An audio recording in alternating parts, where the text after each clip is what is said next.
Welcome, everyone, and thank you for joining us today at our Legacy of Hope gathering. My name is Paul Deakins, and I am the Director of Development at Catholic Charities. This is certainly the most unique Legacy of Hope gathering we have ever had, and I want to thank each of you for taking the time to join us today. While we cannot gather in person, we hope you enjoy today's conversation. Our CEO, Tim Marks, will provide an update on Catholic Charities, and you'll hear from our program leader, Stacy Tonkus, who will share about our COVID response over the last several months. Before we begin, I want to share a couple of housekeeping items. We'll be together around 30 minutes this afternoon, and to reduce distractions, everyone will be muted during the program. Please note that we'll also be recording the session in case you'd like to listen to it later, or if you know someone who was unable to join us today. But the most important part of today's gathering is the celebration of you, our generous donors who provide hope to the thousands of men, women, and children we serve. You are the engine that brings our mission to life, and we truly cannot thank you enough. We also want to recognize our Legacy Society members today. Thank you for your commitment to those most in need now and into the future. Your gift through your estate will sustain the work of this organization into the future so we can continue to serve our neighbors who need us most. Thank you. I think it's fair to say that 2020 has been an interesting year. Catholic Charities, with help from all of you and other generous donors, continues to provide the needed services to the countless men, women, and children living in poverty throughout these unprecedented times. You are changing lives every day. Many of you have volunteered and helped provide necessary services to our clients. Many of you have advocated for the needs of our clients at the Capitol, making sure those most in need are not forgotten. Many of you have been generous donors to us for decades, and all of you play a critical role in helping break the cycle of poverty in our community. Thanks to you, we continue to move toward a world where there is poverty for no one and opportunity for everyone. It is now my pleasure to introduce you to Uma Udo, Director of Spiritual Care at Catholic Charities, to bless our time together today. Please welcome Uma. Thanks, Paul. Welcome, everyone. Please join me in prayer. Good and gracious God, we thank you for every person that is present here for this very important event. We recognize all life is a gift and a blessing. We thank you for the most generous gift, the gift of life. Lord, we thank you for the gift of technology and innovation that has made it possible for us to find new and creative ways to meet in such challenging times like this. We thank you for this gathering and your divine purpose for it. You've always surprised us with your faithfulness. You've provided for us in times of dire needs, and this is one of those times. Our faith is in you. Dear Lord, please give us hopeful imagination, creative vision, and the courage to go beyond our limited knowledge of what you can do. Because we know you are the God that laughs in the face of impossibilities, we put our trust in you. Give us strong, steadfast hearts in times of discouragement. Give us trusting hearts to know that the fruit of our labors will be realized in due season. Give us faithful hearts, deeply committed to your realm. O compassionate God, do not let us be consumed with fear, even though there is much to be afraid of these days. Douse fear with your indomitable hope. Sustain us with your peace, the peace that passes all human understanding. Help us to always revere the sacred space where our beloved donors and our mission meet, the entwined juncture of our shared human values of compassion, integrity, dignity, and justice. Most loving God, remind us always that whatever we do for the least of our sisters and brothers, we do them for you. And finally, we pray your blessings upon all present here. Meet each person at their individual points of needs and grant their heart's most desires. We humbly submit these prayers in the name of the Father, and of the Son, and of the Holy Spirit. Amen. It is now my pleasure to introduce our President and CEO, Tim Marks.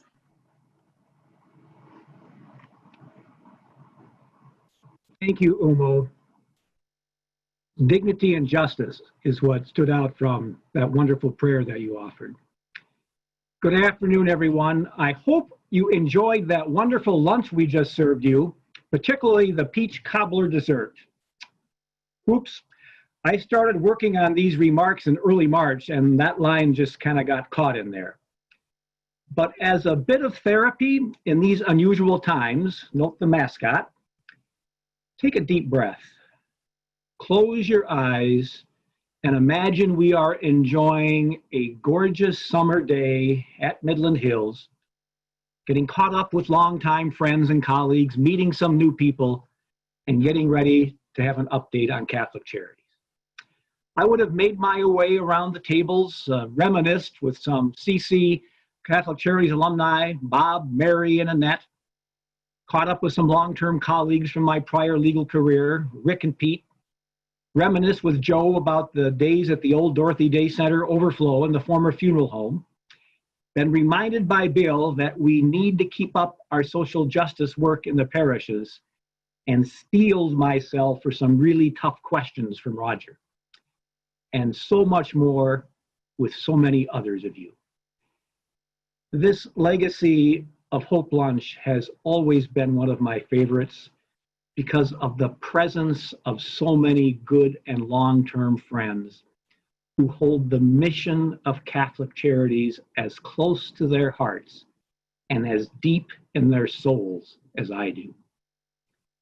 Who would have imagined that Catholic Charities in our 151st year and our community and world would be confronting an unprecedented pandemic? Economic dislocation threatening Depression-era impact, including what were then called Hoovervilles and now encampments. And that over 150 years since the Civil War, we have still not fully cleansed our nation of that dark stain of slavery. It is in this context that I offer a brief update on Catholic Charities, and let me start with an image. As a sturdy bridge which supports people on their journey from very hard times and dark moments to stability and then hopefully on to opportunity. Bridges, like all infrastructure, age, need to be maintained, modernized to respond to new needs. Sometimes lanes are removed or rearranged to carry new and different forms of traffic. Catholic Charities, like our bridges, is a critical part of this community's social and civic infrastructure.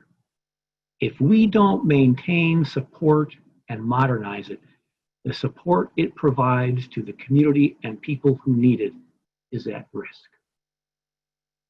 Now, even pre-COVID, Catholic Charities needed additional investments to maintain this infrastructure. We in this community invested over $100 million in Dorothy Day Place based upon what was occurring then, decreasing to stabilizing homelessness.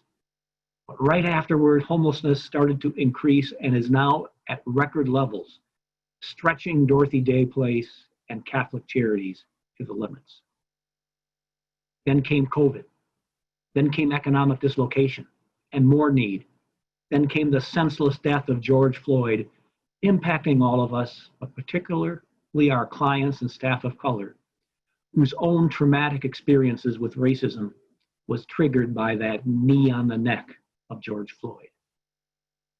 And as hard as this has been, and likely will continue to be, I have been amazed and overwhelmed by our ingenious and innovative staff, the communities, and yes, your response to our Be the Helper campaign. As a result, we've made our housing and shelters safer, moved people to hotels, reinvented how we serve meals, and on and on. And as a result of our work and that of many others and your support, not one person, no one in Minnesota who has experienced homelessness has died of COVID. Just two examples of what Catholic Charities has done and can do with your support and how much this community trusts us. In late March, our staff said we have to get our elderly out of Higher Ground St. Paul. They are vulnerable to a COVID outbreak. That was on a Wednesday. On a Thursday, working with many partners, we'd secured a hotel in downtown St. Paul. By Friday, we'd arranged for meals and other services to be delivered there. And on Sunday, a whole group of volunteers and buses with escorts greeted 60 vulnerable people, which was expanded later, into safe rooms with their own bathrooms and beds when they said they could take a shower anytime they wanted. And the transformation has been remarkable. Second, the state has provided significant support to Catholic Charities and others, and the legislature appropriated revenue. But the Department of Human Services was looking for a partner to help it administer the funds. They came to us to help them provide millions of dollars throughout the state, which we've done in an efficient manner to help the work that we and others do, an example of the trust that this community has in Catholic Charities. I mentioned that sometimes a lane needs to be removed from a bridge. As you know, we will be closing the child protection programs of St. Joseph's Home for Children. And we've been on that campus as a part of our legacy since 1886. This is hard on everyone, but it was the right decision, as we've learned that providing care at large institutional settings was no longer best for the kids, and fewer kids were being sent there.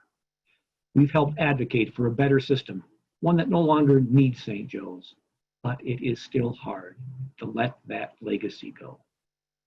But we're also building a new and innovative lane in an area we know well, housing and healthcare for those experiencing homelessness.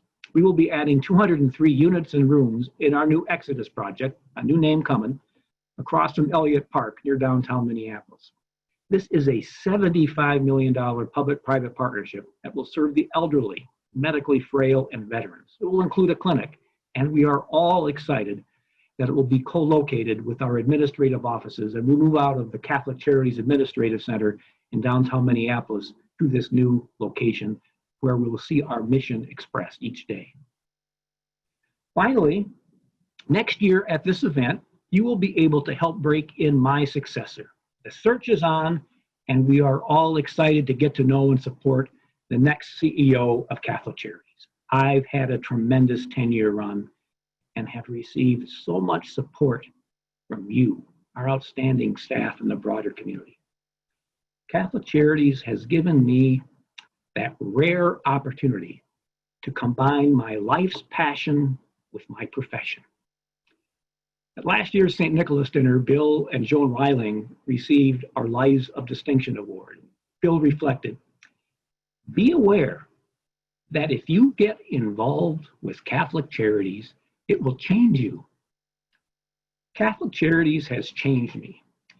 It has given me the opportunity to become a better person, and I couldn't be more grateful, perhaps eternally so. This bridge of support that Catholic Charities provides to so many and to the community will remain strong and get stronger if we all support it, as I know we will. We all want to support something that makes us hopeful and optimistic, in the words of John Lewis, the recently departed congressman, and gives us the opportunity, as he continues to say, to make noise, to get in good trouble, necessary trouble. You can be hopeful and optimistic about the future of Catholic Charities. Let me give you two of many, many reasons. First, our young people. We just received $200 from Lucy, age 9, and Alice, age 10, who sold lemonade and cookies because, as they wrote, they want to help people impacted by COVID, the economy, and riots. Second, the tenacity and skill of the Catholic Charities staff, including particularly those on the front lines, like Stacy Jonkus, who is always smiling and has as much grit as anyone I have worked with. She is one of our best, good and necessary troublemakers. Let's hear from Stacy. Thank you.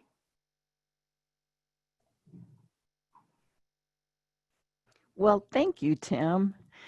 Good afternoon. My name is Stacy Jonkas, and I serve as a senior clinical manager here at Catholic Charities Housing Services Programs. In housing services, we provide housing to approximately 1,000 individuals.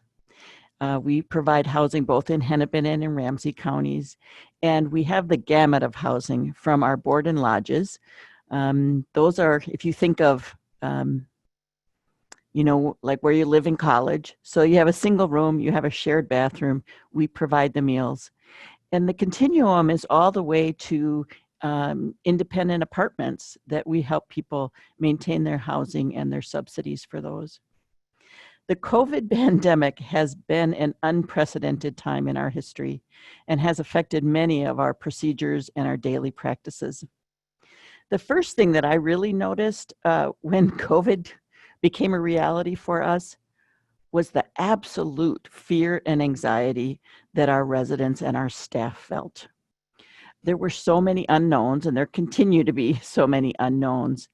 And there certainly didn't seem to be any kind of playbook about how to best serve your staff or your residents during a pandemic. That word, pandemic. But what I was so thrilled to see is the staff were scared and they continued to do their work anyway. Our staff had to learn to adapt quickly and nimbly, often daily. The very first thing we did, we were lucky enough to have at our agency 2 very capable women who have public health backgrounds, and they became our COVID experts. They worked hard to set up protocols to protect our residents and employees. They made great connections with Minnesota Department of Health and kept us all up on the CDC guidelines so that we were able to make decisions based on those best practices. The next thing we did is we had to get that PPE. I'm sure you've heard that term quite a bit lately, but we needed to get the protective equipment for our staff and residents to keep them safe. We needed to develop communication plans to help teach about what's the best way to keep oneself safe. This included instituting health monitoring measures. And so what that meant is every staff, every client, every vendor who came into the programs were getting their temperature taken and were asked a list of symptoms to see if everybody was healthy. We recognize that we serve a very vulnerable population. Most of our residents have mental health, substance use, and or physical health problems.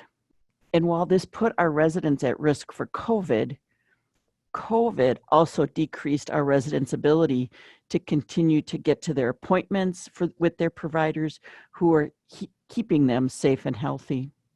Our staff had to work really hard to make sure that all of our clients could connect with their providers virtually, getting phones, getting computers, and doing whatever else needed to happen to keep our folks connected to their providers.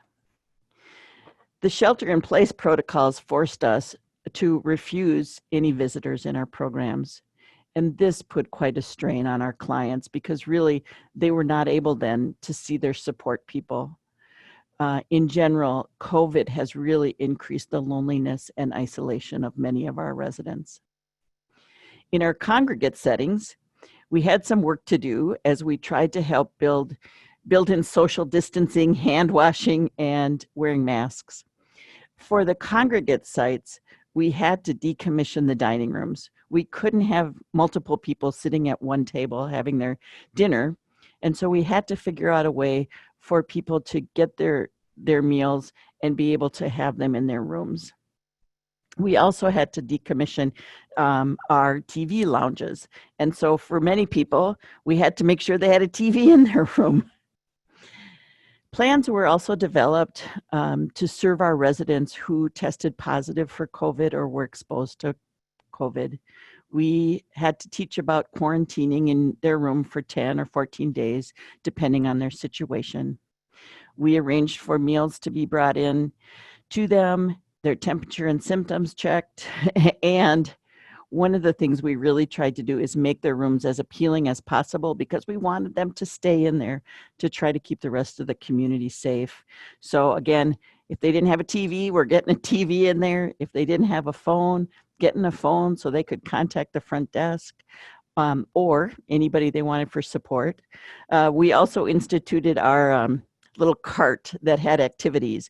And so that's everything from puzzles to games to crosswords, again, just to help people feel comfortable when they had to isolate.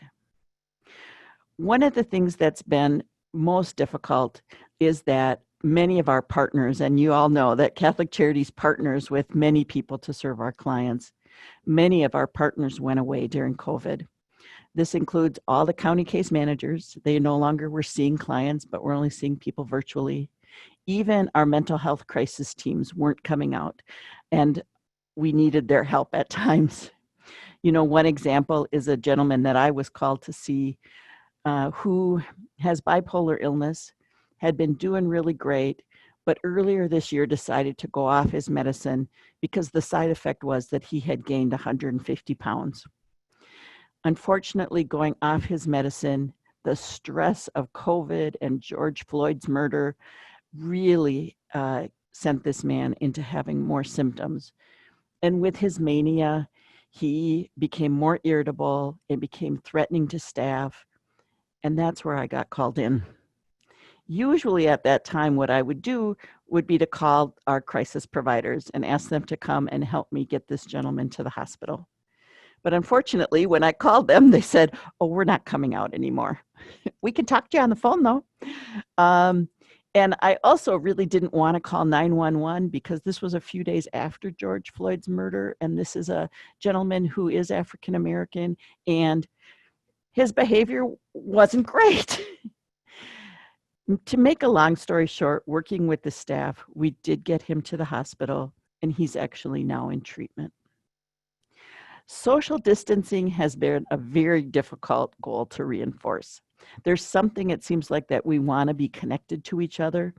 And so having people stay 6 feet apart, especially if we're trying to talk to them about a difficult or emotional situation, we've really asked staff to be aware of their tone, their nonverbal communication to help bridge that gap of distance and mask wearing.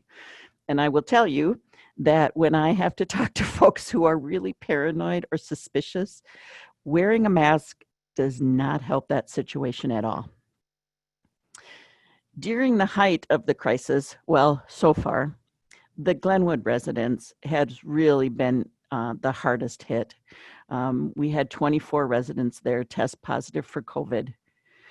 The good news was that most had very mild symptoms or no symptoms at all. And with one person did need to be hospitalized for a brief time, but he's back with us and doing fine. We are really thankful that none of the Glenwood staff has tested positive for COVID. So, as you might imagine, COVID has brought us very interesting challenges. So far, we have been able to rise to those challenges. Thank you very much. Thank you, Stacey, for your comments and for the tremendous work that you and your team do for our clients. Each year at this event, I have the honor of reading the names of those who have decided to name Catholic Charities and remember them through their estate plan and welcome them into our Legacy Society. But before I do, I wanted to recognize and thank our Plan Giving Subcommittee who volunteer their time and expertise each year to our program. Thank you for the work and assistance as we provide guidance to our donors throughout the year. Their names are listed in the program, and I also want to thank Colleen Curran, who joined our committee this last year, unfortunately, whose name was omitted. But a big thank you to that entire team. I also want to say a special thank you to Tom Lynch, who has served on our subcommittee for many years and stepped off this past year. Thank you, Tom, for your years of service and your dedication to the work we do. And now I have the honor to read the names of our new legacy members that acknowledge their commitment to Catholic Charities. Judith Garland, Jan Conlon and Eugene Getz, Mary Crandall, Pauline Curran, Henry Grant, Frank and Mary Jo Haggerty, Margaret Holcomb, Mary Kay Jones, James and Mary Ellen Jordan, Rebecca Payne, Arnold and Alice Sadowski, Stephen Sweeney, Daniel and Carol Weiler, and Mary Lou Wheeler. Thank you for your commitment to Catholic Charities and to the clients you serve. We are so grateful for you and for your partnership. This past year, we have also had to say goodbye to several of our legacy members. Their names are listed in your program and will also be displayed on the final screen of our time together today. The gifts provided to their estates will provide a huge impact on the future of Catholic Charities, and we are humbled by their generosity. I'd like to now introduce Haley Mueller, our Vice President of Development, to share some closing comments. Thank you so much, Paul. As Paul said, my name is Haley Mueller, and on behalf of everyone at Catholic Charities and all those we serve, it is my pleasure to say thank you for all that you do. Our work is truly not possible without the generous support of our donors every year and the generous members of our Legacy Society. It is you, our donors, who allow us to take a step back and think about how we can do our work even better. Through your legacy gifts, you are helping us improve our systems, rethink our methods, and bring new ideas to life. We are excited to continue partnering with you into the future. You are a critical part of our story. Every day, incredible staff like Stacy, who we just heard from, work with our clients to help them up and out of the darkest moments of their lives. This work is only possible because of you. If you are not already part of our Legacy Society, today I invite you to consider joining those who have remembered Catholic Charities in their estate plans and have committed to our mission for years to come. If you have any questions about joining our Legacy Society, I encourage you to connect with Paul Deakins. Thank you again for taking time out of your day to join us for this Legacy of Hope gathering. We sincerely hope to see you in person for lunch next year. This concludes our time together today. Thank you again for all you do for Catholic Charities and those we serve, and we hope you have a wonderful weekend.